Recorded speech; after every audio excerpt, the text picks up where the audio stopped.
And Julie's here. We're in Pawtuckaway State Park, and we are just coming down off the North Mountain, and we're recording a video for the Mini. We'll see how it goes. The readings today are, among other things, from Galatians and Luke, and I wanted to relate a story that actually comes from Chabad. And it says that in one famous account in the Talmud, Shabbat 31a, it tells a story of a Gentile who wanted to convert to Judaism. This kind of conversion happened not infrequently.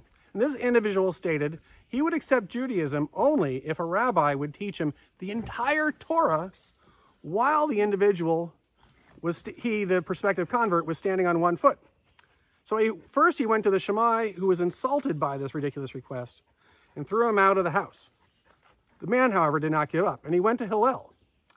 And this gentle sage accepted the challenge. He said, "What is hateful to you, do not do to your neighbor. That is the whole Torah. The rest of it is explanation. Go study." So there's three reasons why I am thinking about that. One is we have that saying in Luke where Jesus is saying, do others as you would have them do unto you. And I think that what's interesting with a reading from the Chabad is that Jesus was saying that, but he wasn't the only one saying that. Other people around the same time were all kind of capturing that grain of wisdom. Do unto others as you would have them do unto you, or don't do to others what you would not want them to do to you. Either way. The second is I'm thinking about the Samaritans and how Jesus goes to the Samaritan village and they don't welcome him, and his face is turned to Jerusalem. And the thing to remember is that the Samaritans and the Judeans were actually two tribes that were separated back early in 1 Samuel. So like when Samuel is studying under Eli and his two sons become evil, and that's how Samuel gets to be the high priest.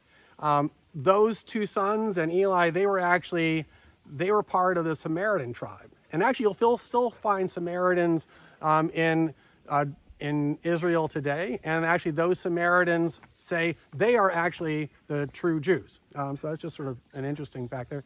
And then the last thing I'm thinking about is Paul and the Galatians and the conversation about freedom.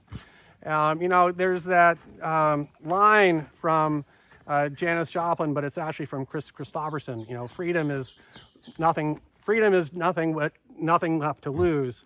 I actually think that freedom is when you are in a situation where you're doing unto others as you'd have them do unto you, and they're also doing it back.